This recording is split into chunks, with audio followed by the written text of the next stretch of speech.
Hello friends, I am back with another video और आप सबकी डिमांड पर बात करेंगे इसमें topic communicable and non communicable diseases के बारे में। इससे पहले मैं हेल्थ एंड फिजिकल एजुकेशन के काफ़ी टॉपिक्स करवा चुकी हूँ। अगर आप चाहें तो मेरे चैनल पर जाकर वो टॉपिक्स देख सकते हैं और अगर किसी टॉपिक में आपको ज़्यादा प्रॉब्लम आ रही है तो वो भी आप कमेंट सेक्शन में मुझे बता सकते हो, तो मैं उस पर भी आपके लिए वीडियो प्रोवाइड कर दूंगी। तो चलिए बात करते हैं इस टॉपिक के बारे में। तो हेल्थ ह्यूमन लाइफ का एक फंडामेंटल एस्पेक्ट है, इसीलिए हमें पता होना चाहिए कि डिसीजेस क्या होती हैं, कैसे वो ह्यूमन लाइफ को अफेक्ट करती हैं। तो डिसीज क्या है? सिकनेस, जब हमारी बॉडी प्रॉपरली फंक्शन नहीं करती है। वो कोई भी फंक्शन हो सकता है। हार्ट डिसीज है तो हमारा हार्ट प्रॉपरली फंक्शन नहीं करेगा। कोई कम्युनिकेबल डिसीज है तो उससे रिलेटेड सिम्टम्स होंगे, यानी कि हर डिसीज के हिसाब से क्या क्या सिम्टम्स हैं, कैसे डिसीजेस हमारी बॉडी को अफेक्ट करती हैं, ये हमें पता होना चाहिए। तो डिसीजेस को दो ब्रॉड कैटेगरीज में डिवाइड किया गया है, कम्युनिकेबल एंड नॉन कम्युनिकेबल, यानी कि संक्रामक और असंक्रामक रोग। तो कम्युनिकेबल और infectious diseases can be defined as the diseases that can be spread from one person to another. जैसे कि कम्युनिकेबल से ही पता चल रहा है कि जो एक से दूसरे को हो सकती हैं, उन्हें हम कम्युनिकेबल डिसीजेस बोलते हैं। It is an illness caused by an infectious agents और its toxins which can be directly और indirectly pass to a healthy person. यानी कि ये डिसीजेस कैसे होती है? अब इन्फेक्शन किसी चीज के जरिए होगा ना, डायरेक्ट जब बीमारी नहीं आ रही है तो किसी चीज के जरिए आ रही है, तो वो कोई भी चीज हो सकती है, कोई भी एजेंट हो सकता है कि वो डायरेक्टली या इनडायरेक्टली जब हम उस चीज के कांटेक्ट में आता है तो वो हेल्दी पर्सन भी जो होता है वो इन्फेक्ट हो जाता है। It is caused by organism और वायरसेस कॉल्ड पैथोजेंस। पैथोजेंस जो डिसीज कैरिंग बैक्टीरियाज होते हैं जो एंट्री करते हैं इंसान की बॉडी में और मल्टीप्लाई करते हैं, जिसकी वजह से फिर उस बीमारी के सिम्टम्स जो है वो हमें दिखना शुरू हो जाते हैं। तो कौन कौन से पैथोजेंस होते हैं? Bacteria, virus, fungi, parasites, vectors. और कम्युनिकेबल डिसीजेस को कंटेजियस और ट्रांसमिसिबल डिसीजेस भी बोला जाता है। कंटेजियस क्या होता है? जो छूने से फैलती है। और ट्रांसमिसिबल इसलिए बोला जाता है क्योंकि एक इंसान से दूसरे इंसान में ये ट्रांसमिट हो जाती है। जैसे एक कॉन्सेप्ट भी आया था ना पहले, कंटेजियस स्माइल, की जिसकी स्माइल देख के ही स्माइल आ जाए, तो उसी तरीके से आप याद रख सकते हो कि कंटेजियस मतलब जो छूने से फैलती है। नेक्स्ट हम बात करेंगे reasons for the spread of disease, या मोड या कॉजेस या वेज बोल सकते हैं कि किस तरीके से ये बीमारी फैलती है। तो मेनली दो तरीके होते हैं, direct contact and indirect contact. जब हम डायरेक्ट उस पैथोजन के कांटेक्ट में आते हैं तो हो सकती है, इनडायरेक्टली भी हम आ सकते हैं। तो इनडायरेक्टली और डायरेक्टली कैसे आते हैं वो अब हम बात करेंगे। तो डायरेक्ट में हो सकता है कि पर्सन टू पर्सन कांटेक्ट, जब हम किसी से हाथ मिलाते हैं, हैंडशेक करते हैं, टच करते हैं, वो इंसान हमारे साथ है, या सेक्सुअल एक्टिविटी के जरिए, तो वो जो उसमें जर्म्स होंगे, बैक्टीरियाज होंगे, वो हम में आ जाएंगे और फिर वो रेप्लिकेट करेंगे तो हमें वो बीमारी हो जाएगी। जैसे पर्सन टू पर्सन कांटेक्ट की कुछ डिसीजेस जैसे कोविड हो गया, एड्स हो गए। ड्रॉपलेट स्प्रेड से भी हो सकता है, जैसे किसी इंसान ने छींका या खांसा और हम भी वहीं पर हो और हमने वो जर्म्स अपने अंदर ले लिए, जैसे हमने सांस ली और वो जर्म्स हमारे अंदर चले गए, तो उससे भी हमें वो बीमारी हो सकती है। जैसे ट्यूबरक्लोसिस और कॉमन कोल्ड में होता है। जैसे आपने देखा होगा, बोलते हैं ना कि इसको जुकाम हो रखा है, इसके पास मत बैठ, तुझे भी हो जाएगा। क्योंकि जब वो इंसान छींकेगा, खांसेगा, तो वो ड्रॉपलेट्स इधर उधर गिरेंगे और उससे हमें भी हो सकता है। Next is mother to child. एक मदर से चाइल्ड को भी हो सकता है, प्रेग्नेंट मदर है तो फीटस के जरिए भी हो सकता है। और ब्रेस्ट फीडिंग जब मदर करती है तो अगर मदर को इन्फेक्शन है कोई, तो बच्चे को होने के हाई चांसेस होते हैं। जैसे कि इसमें आ जाती हैं बीमारियां जैसे हेपेटाइटिस, जेनिटल हर्पीस, ये सारी आ जाती हैं। थ्रू कट्स भी हो सकता है और टैटूज वगैरह से भी। जब हम कट लगवाते हैं या कट लगता है या फिर टैटू वगैरह बनाते हैं तो टेटनेस वगैरह के चांसेस होने बढ़ जाते हैं, क्योंकि जो जर्म्स होते हैं उन कट्स के जरिए हमारी बॉडी में एंटर कर जाते हैं और फिर इन्फेक्शन स्प्रेड करते हैं। इसके अलावा अगर कोई जानवर काट दो जिसको वो बीमारी हो रखी हो, तो भी हमें ये जो डिसीज है वो हो सकती है।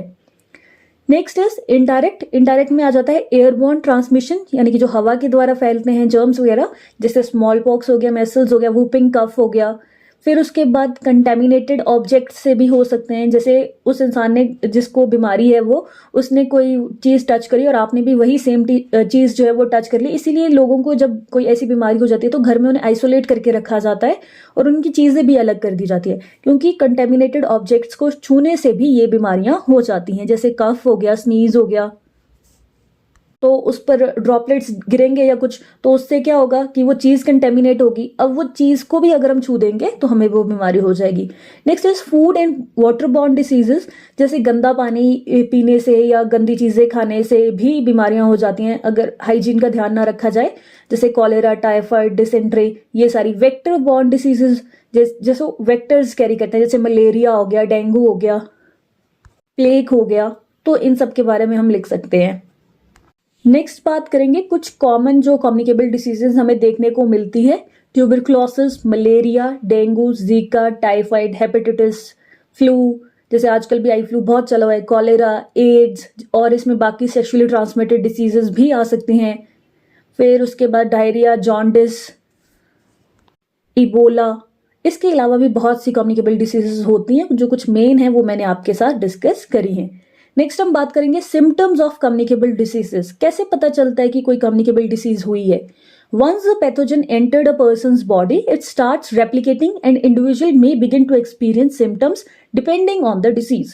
एक बार जब पैथोजन हमारी बॉडी के अंदर एंटर कर जाता है तो वो हमारी बॉडी में रेप्लिकेट करना शुरू कर देता है, क्योंकि एक छोटू पैथोजन कुछ नहीं कर सकता इतनी बड़ी बॉडी को, लेकिन वो अंदर मिलियंस में रेप्लिकेट कर जाता है और फिर हमें बीमार करता है। तो डिसीज के ऊपर डिपेंड करते हुए सिम्टम्स अलग अलग होते हैं। कुछ जनरल सिम्टम्स होते हैं fever, chills and sweats, change in cough, sore throat, shortness of breath, nasal congestion, burning or pain with urination, unusual vaginal discharge or irritation, redness, soreness or swelling in any area, vomiting, pain in abdomen. Symptoms जो है वो very करते हैं depending on a persons overall health and immune function. जैसे कुछ लोगों को बड़ी जल्दी इन्फेक्शन हो जाता है क्योंकि उनका इम्यून सिस्टम वीक रहता है, और कुछ लोग होते हैं उन्हें उतनी जल्दी इन्फेक्शन नहीं होता है, भले वो कांटेक्ट में भी आ जाए तब भी उतनी जल्दी उन्हें वो बीमारी नहीं लगती है। तो सिम्टम्स जो होते हैं वो वेरी करते हैं पर्सन्स के ऊपर डिपेंड करके भी कि इंसान का इम्यून सिस्टम कैसा है और बीमारी कैसी है, क्योंकि कुछ बीमारियां जो होती हैं वो बहुत तेजी से फैलती हैं और कुछ जो होती हैं वो फैलने में टाइम लेती हैं। तो इस हिसाब से ये चीजें वेरी करती हैं। नेक्स्ट है स्टेजेस इन इन्फेक्शियस डिसीज। तो क्या स्टेजेस होती हैं? सबसे पहले इंक्यूबेशन पीरियड आता है। इंक्यूबेशन पीरियड क्या होता है? Includes the time from exposure to an infectious agent until the time of symptoms, यानी कि जब हम उस एजेंट के एक्सपोजर में आते हैं और जब तक सिम्टम्स आते हैं उस पीरियड को कहते हैं, क्योंकि उस टाइम पर क्या वो बैक्टीरिया खुद को रेप्लिकेट कर रहा है। जैसे एक ही अगर बैक्टीरिया हमारे अंदर गया तो उससे कुछ नहीं होगा, लेकिन वो इंक्यूबेशन पीरियड में क्या करेगा, वो बैक्टीरिया अपनी सेना तैयार करेगा ताकि वो हमारे WBCs के साथ फाइट कर सके अच्छे से। तो वो क्या होगा, इंक्यूबेशन स्टेज उसे बोलते हैं। अब ये अलग अलग हो सकती है। फ्लू के केस में ये 1 से 4 दिन की होती है और हेपेटाइटिस बी के केस में ये 1.5 से 6 महीने की भी हो जाती है। तो ये डिपेंड करती है डिसीज के ऊपर भी और इंसान के ऊपर भी। जैसे जिसका इम्यून सिस्टम स्ट्रांग होता है तो उसके WBC इसी अगर पीरियड में उस बैक्टीरिया को, उसको जर्म को खत्म कर दें तो बीमारी नहीं होती है। फिर आती है प्रोड्रोमल स्टेज। अब ये क्या होती है, इंक्यूबेशन के बाद की और इन्फेक्शन की जो सिम्टम्स हैं उसके आने से पहले की स्टेज होती है, जहां पर क्या होता है कि इन्फेक्शियस एजेंट जो है वो खुद को रेप्लिकेट कर रहा है और बॉडी के अंदर माइल्ड चेंजेस ला रहा है, नॉन स्पेसिफिक सिम्टम्स की। हमें कुछ ऐसा तो लगेगा कि कुछ तो डिफरेंट जैसा फील हो रहा है, लेकिन समझ नहीं आएगा कि क्या हो रहा है। जैसे इसमें लो ग्रेड फीवर हो सकता है, फटीगनेस हो सकती है। जैसे अब फटीगनेस तो ऐसे भी फील कर सकते हैं ना, तो हमें समझ नहीं आएगा कि हमें हुआ क्या है, लेकिन थोड़ा बहुत चेंज हमें दिखना शुरू हो जाएगा। फिर आ जाती, और ये स्टेज कंटेजियस होती है। फिर आ जाती है इलनेस की स्टेज। अब ये हाईली कंटेजियस स्टेज होती है क्योंकि पीक पर हो चले जाते हैं इस वक्त। ये वो टाइम आता है जब पर्सन जो होता है, जो बीमारी उसे हुई है वैसे ही स्पेसिफिक सिम्टम्स शो करना शुरू कर देता है। अगर कोई जनरल बीमारी हुई है तो उस हिसाब से, रेस्पिरेटरी इन्फेक्शन हुआ है तो उस हिसाब से जो है सिम्टम्स दिखने शुरू हो जाते हैं। गैस्ट्रो इंटेस्टाइनल इन्फेक्शन है तब उस हिसाब से सिम्टम्स दिखना शुरू हो जाते हैं, यानी कि पता चल जाता है कि क्या बीमारी है और ये पीक होता है बीमारी का। नेक्स्ट आती है डिक्लाइन स्टेज। डिक्लाइन जैसे वर्ड ही बता रहा है कि इम्यून सिस्टम जो है अब डिफेंस जो है वो तैयार कर लेते हैं। जैसे हम दवाइयां वगैरह खाते हैं इलनेस के दौरान, तो जो हमारे WBCs है एक सेना काइंड ऑफ तैयार कर लेते हैं इस इन्फेक्शन कॉजिंग एजेंट के विरुद्ध, और फिर धीरे धीरे क्या होता है, इम्प्रूवमेंट आनी शुरू हो जाती है। और अगर किसी का इम्यून सिस्टम वीक है तो हो सकता है कि ये स्टेज बढ़ भी जाए, कि इलनेस की स्टेज बढ़ जाए, या फिर सेकेंडरी कुछ हो सकता है। नेक्स्ट है कन्वेलेसेंस स्टेज। इसमें क्या होता है, सिम्टम्स जो है वो धीरे धीरे गायब होना शुरू हो जाते हैं और पर्सन जो है वो अपने नॉर्मल फंक्शन करना शुरू कर देता है। और कितना सीवियर इन्फेक्शन रहा है उसके बेसिस पर कुछ परमानेंट डैमेज भी हो सकता है इन्फेक्शन रिजॉल्व होने के बाद भी। जैसे कभी कभी क्या होता है कि कुछ लोगों की आंखें चली जाती हैं, या कुछ लोगों को उम्र भर के लिए कोई और बीमारी लग जाती है, तो वो इस केस में हो सकता है अगर कोई बीमारी बहुत ज्यादा सीवियर रही हो इन्फेक्शन। फिर इसको पीरियड ऑफ रिकवरी भी बोला जाता है, क्योंकि इस दौरान क्या होता है, इंसान रिकवर करता है, अपनी नॉर्मल लाइफ में वापस आता है। नेक्स्ट अब हम एक दो डिसीजेस देख लेंगे, क्योंकि अगर ये क्वेश्चन आपको 16 मार्क्स में आता है तो वहां पर आपको डिसीजेस भी एक्सप्लेन करनी पड़ेंगी। तो सबसे पहली डिसीज हम देखते हैं वूपिंग कफ, और जिसे काली खांसी भी बोला जाता है। तो ये highly contagious respiratory tract infection है, जो कि एक तरीके के स्पेशल टाइप ऑफ बैक्टीरिया की वजह से होता है। इसके सिम्टम्स क्या है, patient breathes fast after coughing, face जो है वो रेड हो जाता है, feeling of nausea causing vomiting, sound of coughing resembles whooping और विस्लिंग, जैसे अलग सी आवाज आती है खांसी में, जैसे बोलते नहीं कि तुझे कौन सी खांसी हुई है, तो बड़ी अलग सी आवाज आ रही है, तो वो होता है। इंक्यूबेशन पीरियड क्या होता है इसका, 6 to 18 डेज होता है। इंक्यूबेशन पीरियड मैं ऑलरेडी एक्सप्लेन कर चुकी हूँ, अगर नहीं पता चला है तो दोबारा वीडियो रिवाइंड करके देख लीजिए। कॉम्प्लिकेशंस क्या आ सकती हैं, कन्वर्जन्स, अल्सरेशन ऑफ माउथ, ब्रोंकोनिमोनिया, जिससे इंसान की डेथ तक हो सकती है। तो कोई भी कम्युनिकेबल डिसीज होती है, जरूरी होता है कि टाइम पर उसे ट्रीट किया जाए, अदरवाइज उससे डेथ भी हो सकती है। तो ट्रीटमेंट इस दौरान क्या होता है, एंटीबायोटिक्स जो डॉक्टर्स प्रिस्क्राइब करते हैं वो लेनी चाहिए, और बहुत ज्यादा रेस्ट करनी चाहिए इंसान को, क्योंकि वो ऑलरेडी वीक है तो रेस्ट करना जरूरी हो जाता है। और प्लेंटी ऑफ फ्लूइड्स लेने चाहिए, यानी कि हेल्दी ड्रिंक्स पीनी चाहिए, और छोटी मील्स खानी चाहिए, ज्यादा खाना नहीं खाना चाहिए। इसके अलावा प्रिकॉशंस लेनी चाहिए, जैसे मास्क लगाना चाहिए, और उस इंसान को हमें आइसोलेट करके रखना चाहिए, प्रॉपर वैक्सीन और ड्रग्स अल्कोहल वगैरह से दूर रहना चाहिए। नेक्स्ट हम बात करेंगे मलेरिया डिसीज के बारे में। तो इसके बारे में सबको पता है, तो मैंने वो 2 डिसीज ली हैं जो बहुत कॉमन है। तो caused by parasites that are transmitted to people through the bite of infected female Anopheles mosquito, ये सबको ही पता है। 5 टाइप ऑफ मलेरिया पैरासाइट्स होते हैं जो इंसान को इफेक्ट कर सकते हैं। तो हमारे सिलेबस में हमें सिर्फ जनरल पता होना चाहिए, अगर आप चाहें तो इसका नेट से लिख सकते हैं और ज्यादा। कैसे हो सकती है ये, मदर से अनबॉर्न चाइल्ड को भी हो सकती है, और फीमेल एनोफिलीज मॉस्किटो द्वारा होती है, ये तो मैंने आपको बता ही दिया है।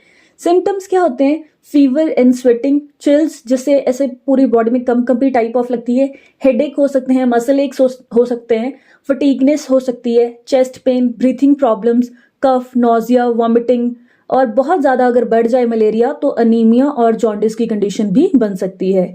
नेक्स्ट है ट्रीटमेंट, कि कैसे ट्रीट किया जाता है इसे। तो डॉक्टर्स द्वारा एंटी मलेरियल ड्रग्स दिए जाते हैं, और सजेस्ट किया जाता है कि बैलेंस्ड हेल्दी डाइट खाओ, और जितना हो सके वाटर इनटेक करो, यानी कि हाइड्रेटिंग फूड खाओ, जैसे कुकुम्बर वगैरह, ये सारी चीजें खाओ। प्रिवेंशन क्या है कि destruction of mosquito by spray, जैसे आपने देखा ही होगा कि घरों में स्प्रे वगैरह की जाती थी, या म्युनिसिपल कमेटी भी जो है वो स्प्रे वगैरह करती है ताकि मच्छरों वगैरह को मारा जा सके। Destruction of mosquito larva, source reduction of mosquito, यानी कि जहां पर भी हो सकते हैं वो जगह ही खत्म कर दो, जैसे जो छोटे छोटे गड्ढे हैं उन्हें भर दो। ड्रेनेज सिस्टम प्रॉपर होना चाहिए, प्रॉपर एनवायरमेंटल सैनिटेशन होनी चाहिए। इसके अलावा प्रिवेंट वाटर स्टैग्नेशन, कहीं पर भी पानी इकट्ठा नहीं होने देना है, क्योंकि वहीं पर मॉस्किटो सबसे ज्यादा बढ़ते हैं, और फिर जितने ज्यादा मॉस्किटोज होंगे उतने ज्यादा मलेरिया के चांसेस भी बढ़ जाएंगे। नेक्स्ट आता है कि कैसे बचा जा सकता है कम्युनिकेबल डिसीजेस से। कम्युनिकेबल डिसीजेस की प्रिवेंशन के लिए सबसे ज्यादा जरूरी क्या है, क्लीनलीनेस, कि हम हमेशा अपने हाथ धोएं। जैसे हमने मान लीजिए कि किसी ऐसी चीज को टच किया जो कंटेमिनेटेड है, फिर उसके बाद अगर हमने प्रॉपर साबुन से या फिर सैनिटाइजर वगैरह से अपने हाथ साफ कर लिए तो वो जर्म्स भी वहीं खत्म हो जाएंगे और हम इन्फेक्शन से बच सकते हैं। सेफ सेक्स के जरिए भी हम इन डिसीजेस को रोक सकते हैं। एंटीबायोटिक्स जो डॉक्टर्स ने प्रिस्क्राइब की है उसके ज़रिए रोक सकते हैं। और ज़रूरी होता है कि उसका कंप्लीट कोर्स किया जाए। जैसे कुछ लोग क्या करते हैं कि जब बीमारी होती है तब तो बहुत ज़्यादा सीरियसली लेते हैं और दवाइयाँ खाते हैं, लेकिन कुछ टाइम बाद जब सिम्टम्स ठीक हो जाते हैं तो वो दवाइयाँ खाना छोड़ देते हैं, पर अभी तक वो पूरे ठीक नहीं हुए होते, वो डिक्लाइन स्टेज में होते हैं। तो इसीलिए ज़रूरी है कि पूरी तरीके से ठीक होने के लिए पूरा कंप्लीट कोर्स किया जाए। फिर नेक्स्ट आता है डिसइंफेक्टिंग सर्फेसेस। तो प्रॉपर स्प्रेज वगैरह करने चाहिए, insect and mosquito repellents use करने चाहिए, स्पेशली डॉग नोब्स और फूड एरियाज में जहाँ पर हम हाथ से ज़्यादा टच करते हैं, तो वो जगह को हमें बहुत ज़्यादा ध्यान रखना चाहिए। Next is cooking food thoroughly. जो मीट वगैरह है उसे अच्छे से पकाना चाहिए और बासा खाना नहीं खाना चाहिए, साफ़ सुथरे ही रहने चाहिए, साफ़ सुथरा खाना खाना चाहिए। तो ये चीज़ avoid touching wild animals. Wild animals को उतना ज़्यादा टच नहीं करना चाहिए। जैसे जो हमने घर पे भी जानवर रखे होते हैं उनको भी आपने देखा होगा जब हम टच करते हैं तो हम हैंड वॉश करते हैं, क्योंकि उनसे बीमारी लगने के चांसेस ज़्यादा होते हैं। और उनकी भी प्रॉपर वैक्सीनेशन वगैरह उन जानवरों की हमें करवा के रखनी चाहिए जो हम घर पे रखते हैं। डोमेस्टिक एनिमल्स की मैं बात कर रही हूँ, और वाइल्ड एनिमल्स को तो टच करना ही नहीं चाहिए। Next is good hygiene. अगर हम अच्छी पर्सनल हाइजीन मेंटेन करके रखेंगे, ताज़ा साफ सुथरा खाना खाएंगे, साफ सुथरे कपड़े पहनेंगे, इसमें पर्सनल हाइजीन वाले पॉइंट्स भी आ सकते हैं, तब भी हम खुद को बीमारियों से बचा सकते हैं। Next is immunisation. हमें प्रॉपर वैक्सीनेशन वगैरह करवानी चाहिए, अपने जानवरों की, अपने फैमिली मेम्बर्स की और खुद की भी। और इसके अलावा आइसोलेशन। अगर किसी को ये बीमारी हो गई है तो हमें उसे आइसोलेट करके रखना चाहिए। उसका ध्यान रखो, लेकिन उसे आइसोलेट कर दो ताकि बाकियों को ये बीमारी ना हो। तो आई होप आपको कम्युनिकेबल डिसीज के बारे में एक ओवरव्यू मिल गया होगा। अब हम बात करेंगे नॉन कम्युनिकेबल डिसीजेस के बारे में। तो जैसे ये नाम ही बता रहा है, that are not transfer diseases that are not transferred from one person to another. यानी कि ऐसी बीमारियां जो एक से दूसरे इंसान को नहीं होती हैं। तो फिर होती कैसे हैं ये बीमारियां? ये हमारे लाइफस्टाइल चॉइसेस की वजह से हो सकती हैं। हो सकता है कि हमारा लाइफस्टाइल ऐसा है जिससे हमें ये बीमारी हो जाए, जैसे डायबिटीज, एक्सेस ऑफ शुगर से भी हो जाती है। हेरिडिटी एंड एनवायरमेंटल फैक्टर्स की वजह से भी हो सकती है। मैल फंक्शनिंग ऑफ बॉडी ऑर्गन की, हमारा बॉडी ऑर्गन कोई ढंग से काम नहीं कर रहा है, उसकी वजह से स्ट्रेस, एंग्जाइटी, टेंशन, इन सब की वजह से हो सकती है। और इन्हें क्रॉनिक और नॉन इन्फेक्शियस डिसीजेज भी या नॉन कंटेजियस डिसीजेज भी बोला जाता है। तो हम देख लेंगे कि टॉप 10 नॉन कम्युनिकेबल डिसीजेज कौन सी है जो हमें आम जनता में देखने को मिलती है। Cancer, diabetes, asthma, hypertension, heart diseases, chronic lung diseases, Alzheimer's, blindness, obesity, mental elements. तो ये कुछ नॉन कम्युनिकेबल डिसीजेस हैं।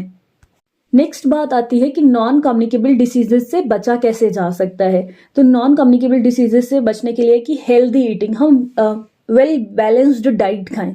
जब हम अच्छा खाना खाएंगे, सारे विटामिन मिनरल्स लेंगे, तो हमारी बॉडी में WBC का काउंट भी अच्छा होगा और किसी भी बीमारी के अगेंस्ट लड़ने की जो हमारी शक्ति है वो भी बढ़ेगी। Avoid alcohol. Excess of alcohol नहीं पीना चाहिए, उससे बहुत सारी बीमारियां होती हैं, हमारा लीवर खराब हो जाता है।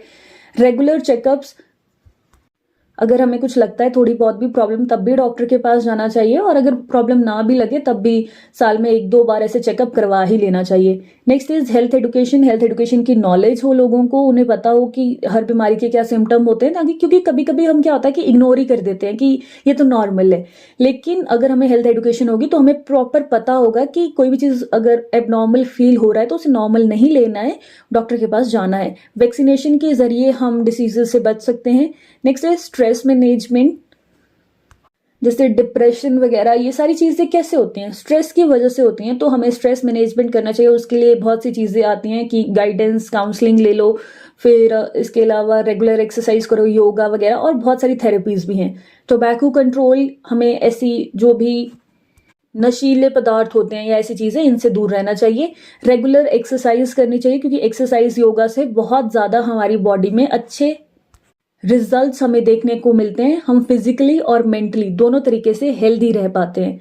तो ये तो था कि अगर 16 मार्क्स में ये क्वेश्चन आ जाता है तो आपको कैसे लिखना है। इनकेस अगर 2 मार्क्स में पूछ लेते हैं, या फिर इसमें ये पूछ सकते हैं कि डिफरेंस बता दो communicable and non communicable diseases में, तो उसमें भी आप लिख सकते हो। जैसे डिफरेंस में सबसे पहले आप कॉज के बारे में बता दोगे कि इसमें क्या होता है, कम्युनिकेबल में हाईली इन्फेक्शियस पैथोजेंस होते हैं जो कि डिसीज को स्प्रेड करते हैं, और नॉन कम्युनिकेबल में क्या होता है, इसमें एलर्जी हो सकती है, माल न्यूट्रिशन हो सकता है, इलनेस हो सकती है, जो कि इंटरनल फैक्टर या लाइफस्टाइल की वजह से या हमारे सराउंडिंग की वजह से हो सकती है।